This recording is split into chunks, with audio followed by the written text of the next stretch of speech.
오늘날 이 현대 사회 또 현대인들이 굉장히 또 바쁘게 또 사회가 굉장히 또 빠르게 진행되는 것 같습니다. 이제는 미국 아마존 온라인 쇼핑에서 뭐 당일 배송도 가능한 게 있고 뭐 2일 배송 물건도 많아졌습니다. 이제는 뭐 구글링에서 검색을 해서 찾는 것이 아니라 챗 GPT에 바로 질문해서 즉각적으로 답을 얻는 시대가 되었습니다. 우버이츠, 뭐 도어대시, 뭐 30분 내로 음식이 집으로 배달되기도 합니다. 이제는 뭐 연애 상대를 기다리기보다는 즉각적으로 만남을 결정하는 뭐 즉석 만남, 소개팅 앱도 많아졌고요. 평생 직장이라는 개념도 이제 사라졌습니다. 좋은 기회가 보이면 더 좋은 직장으로 옮기는 것이 이제 당연하게 되었습니다. 제가 초등학생 때 애니메이션이 이제 그때는 뭐 달려라 하니, 뭐 피구왕 통키, 둘리, 아톰, 코난, 이제 은하철도 999 뭐 그런 것들이 주중에 했었어요. 근데 제가 밖에서 놀다가 그 시간을 놓치면 그 회는 이제 못 보고 지나가는 겁니다. 그래서 이제 시작 10분 전에 이제 준비하고 TV 앞에 앉아서 이제 그 시간이 되길 기다려 딱 이제 보는 거였어요. 근데 요즘에는 뭐 넷플릭스나 이제 디즈니 T 플러스 같은 데를 보면 뭐 다시 보기는 물론이거니와 이제 시즌을 이제 몰아서도 한꺼번에 다 볼 수 있는 그런 시대가 되었습니다. 넷플릭스에 폭삭 속았수다 드라마가 너무 인기가 많다고 하더라고요. 전회가 다 올라왔대요. 근데 이제 보려고 하는데 너무나 슬프다는 후기 때문에 좀 아껴두고 있는 언제는 꼭 봐야지 하면서 이제 그런 아직 마음의 준비가 안 돼서 기다리고 있는 상황입니다. 웹사이트도 이제 3초 이상 늦게 뜨면 이제 그 웹사이트를 닫는 사람이 50%가 넘는다라고 그래요. 유튜브 방송도 정속도보다 뭐 1.5배, 2배속으로 보기도 하고, 그 속도가 굉장히 중요한 시대입니다. 이게 기다리는 게 쉽지 않은 시대를 우리가 살고 있습니다. 근데 오늘은요, 우리가 조급함이 불러온 고통과 그 상황에서 엘로이, 나를 살피신 하나님에 대해서 함께 배우고자 합니다. 첫 번째는요, 하나님을 신뢰하지 못하는 조급함은요, 고통을 가지고 온다라는 것입니다. 하나님께서 자식이 없는 아브라함에게요, 밤 하늘을 보여주셨습니다. 그리고 하늘의 묵별과 같이 네 자손이 많을 거야 라고 말씀하셨어요. 하나님으로부터 이런 약속을 받음에도 불구하고 현실은 그렇지 않았습니다. 아브라함의 아내 사레가 임신하지 못하는 것이었어요. 그저 사레가야 자신의 여종이 있었습니다. 하갈이라는 여종이 있었는데 그 하갈을 통해서 이 집안의 대를 잇기를 원했습니다. 그러니까 그 당시 고대 근동 메소포타미아 지역에서는요, 집안에 자식이 없는 경우에 이제 여종을 통해서 대리 출산하는 관습이 있었습니다. 그래서 사레와 아브라함은 당시 사회에서 이제 통용되는 그런 관습이었기 때문에 이게 하나님의 뜻에 어긋날 거라고까지 생각을 못했던 것 같습니다. 뭐 다들 이 방법이 괜찮다라고 하고 추천도 하니까 하나님도 괜찮으실 거야 라고 생각을 했던 것 같습니다. 그러나 자녀가 없던 아브라함과 사레가 하나님의 약속을 믿지 못하고 조급함으로 생각해낸 이 인간적인 방법이 결국 이 가정과 후대에 아주 큰 불행과 고통을 가져다 주었습니다. 2절 말씀인데요. 우리 읽어보겠습니다. 시작. 사레가 아브라함에게 이르되 여호와께서 내 출산을 허락하지 아니하셨으니 원하건대 내 여종에게 들어가라.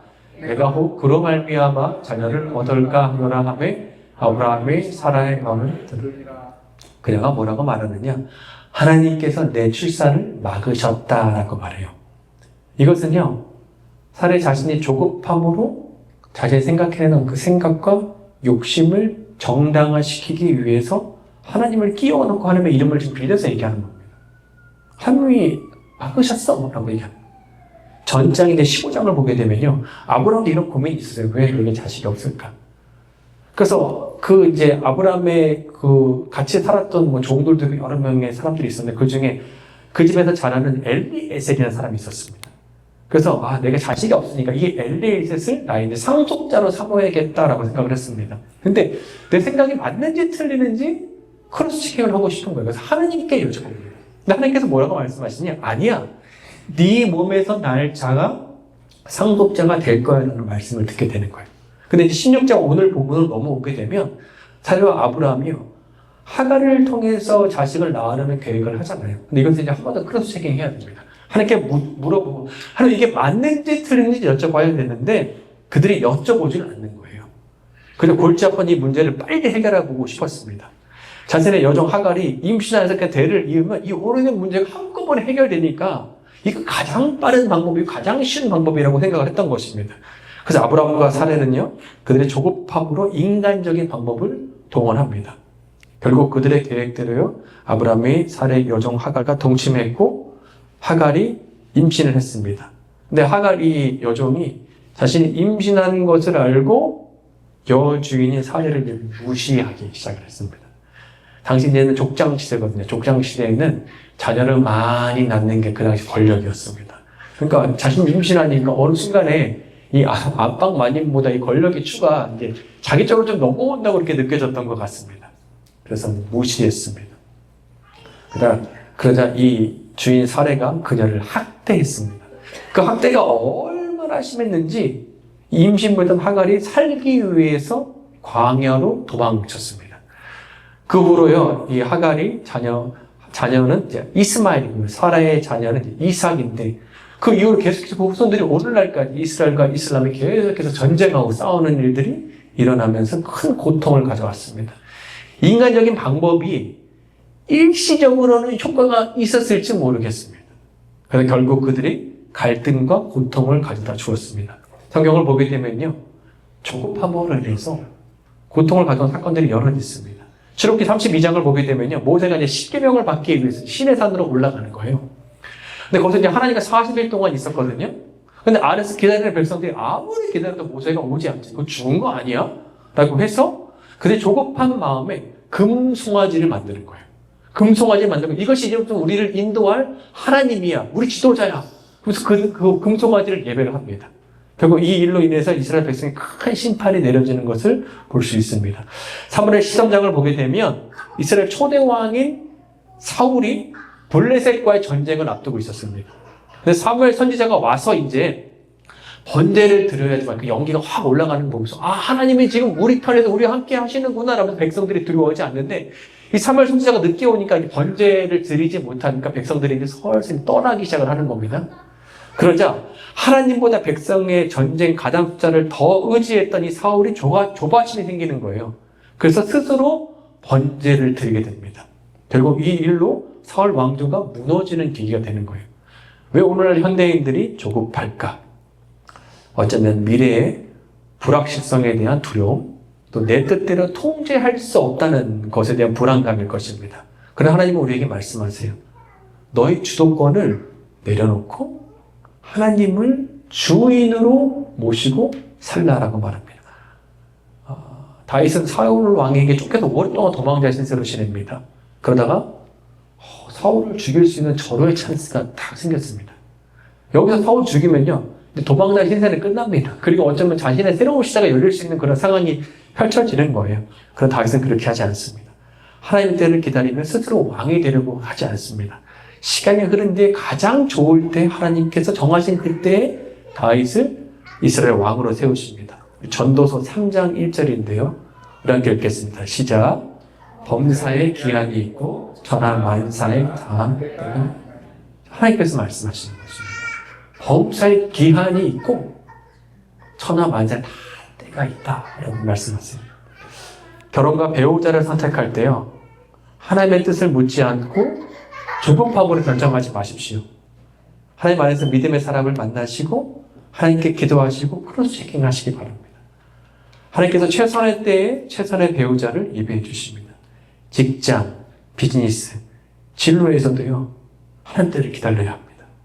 하나님께 묻지 않고 조급함으로 결정하지 마십시오.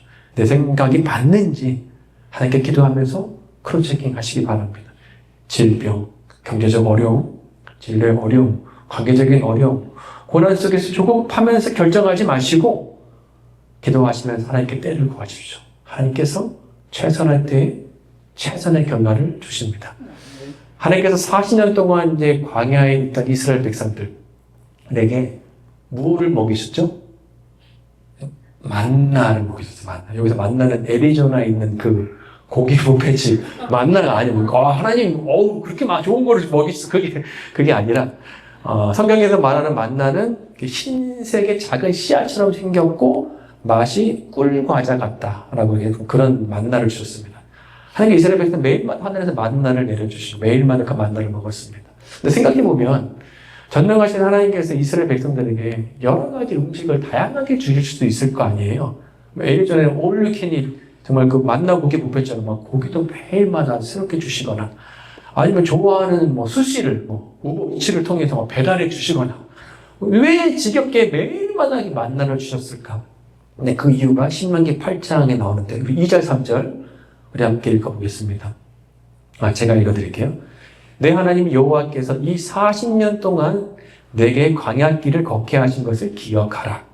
이는 너를 낮추시며 너를 시험하사 내 마음이 어떤지 그 명령을 지키는지 지키지 않는지 알려 하심이라. 너를 낮추시며 너를 줄이게 하시며 또 너도 알지 못하면 내 조상도 알지 못했던 그 만나를 내게 먹이신 것은 사람이 떡으로만 사는 것이 아니요 하나님의 입에서 나온 모든 말씀으로 사는 줄을 내게 알게 하려 하심이라. 하나님께서 광야에서 이스라엘 백성들에게 줄이게 하시고 만나를 먹이시고 낮추시고 시험하신 이유가 너희 마음이 진짜 어떤지 정말 하나님의 말씀대로 살기를 원하는지 확인하는 시간이었다는 것입니다. 그리고 여기서 유명한 말씀이 나옵니다. 사람이 떡으로만 사는 것이 아니라 하나님의 말씀으로 사는 거야 라고 말씀하세요. 40년의 광야의 삶이요 더디고 지루하고 반복되고 지겨운 만나가 결국 우리를 낮추시고 시험하셔서 하나님의 말씀으로 사는 방법을 배우게 하는 시간이었다라는 것이요. 사랑하는 여러분, 때로 하나님께서 우리의 삶을 관음처럼 몰아넣으실 때가 있습니다. 더디고 지루하고 반복되는 이 만나같은 일상에서 내가 원하는 것이만 막히는 것 같고 하나님께서 나를 아주 극한의 절제 상황으로 인도하실 때가 있습니다. 근데 그때 하나님께서 우리를 낮추시고 우리를 시험하셔서 우리 하나님의 말씀으로 사는 것을 배우게 하는 시간임을 믿으시기 바랍니다. 이때 조바심, 조급함, 인간적인 방법의 지름길 대신에 하나님의 약속을 붙들면서 그 말씀으로 살아가는 우리가 되기를 소망합니다. 조급함으로 하나님을 신뢰하지 못하게 될 때 결국 큰 고통이 따라옵니다. 두 번째는 뭐냐? 인간적인 실수에도 불구하고요. 엘로이 하나님이 우리를 살펴주신다는 것입니다. 여종 하갈은요.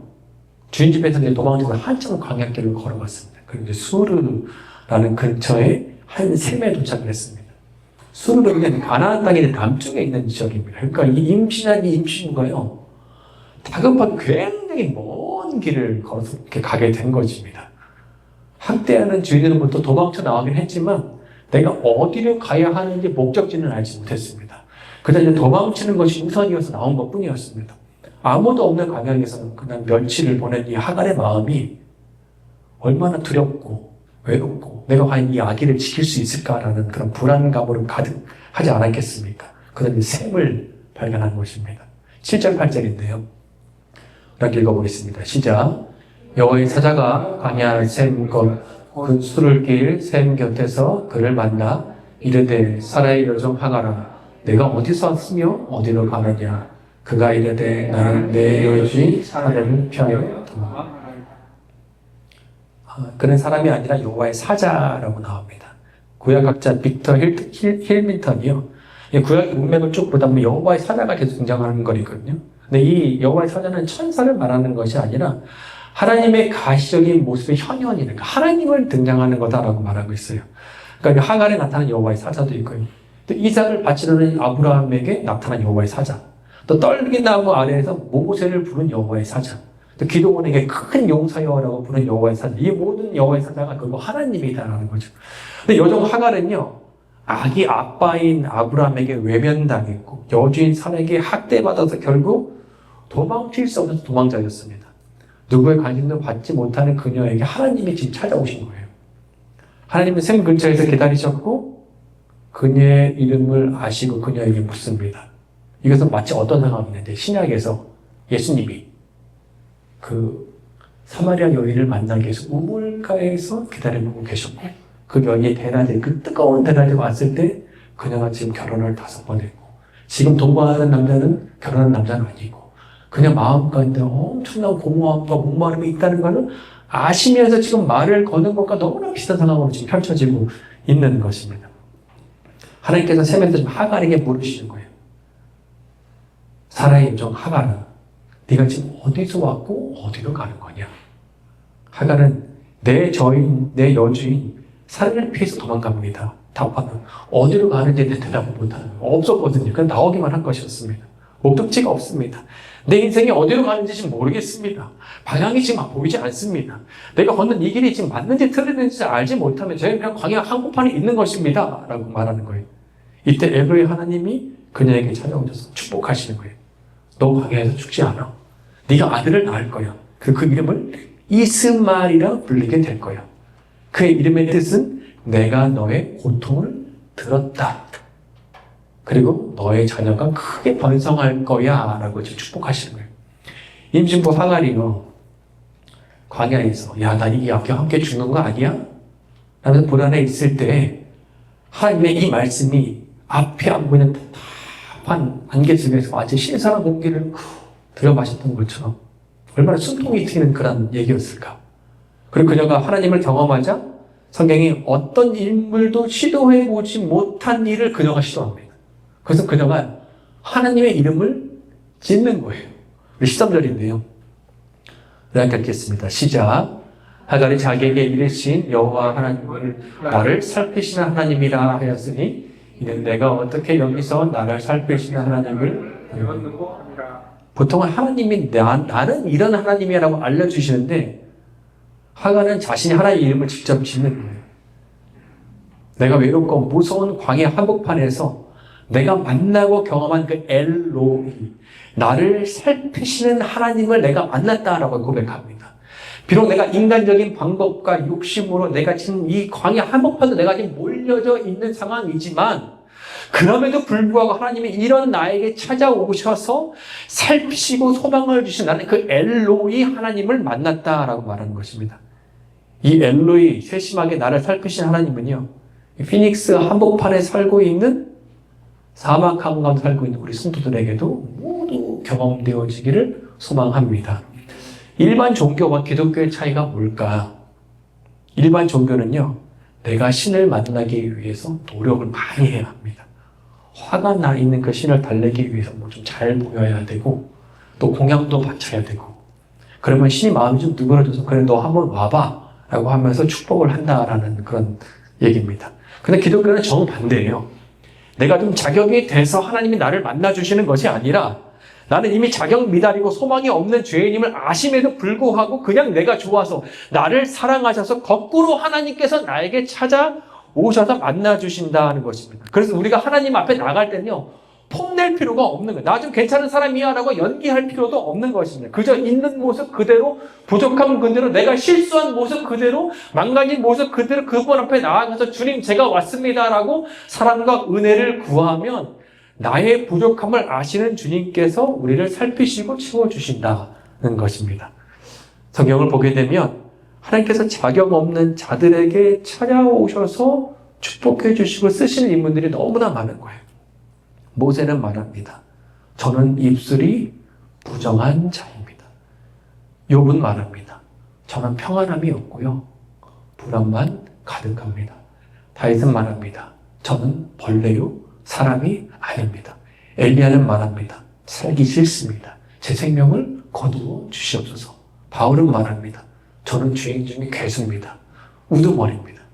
그러나 하나님은 마치 모든 것을 탕진하고 냄새나는 꼴로 돌아온 탕자에게 뛰어가는 아버지처럼 달려가서 그들을 보살펴 주십니다. 99마리 양을 남겨두고 광야에 있는 한 마리 양을 찾아가는 그 하나님은 오늘도 홀로 있는 자녀들에게 찾아가서 보살펴 주십니다. 한 초등학생이 선생님의 콤파스 아실 텐데 가운데 딱 찍고 쭉 그러면 동그란 원을 그릴 수 있는 거, 그 콤파스로 원 그리는 걸 배웠습니다. 아빠한테 자랑하고 싶은 거예요.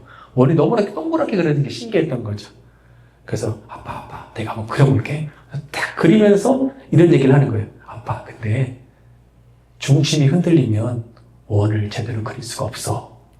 근데 그 말을 듣는 아빠가 너무나 인생에서 뭐 중요한 뭔가를 깨달은 그런 느낌이 들었습니다. 맞죠.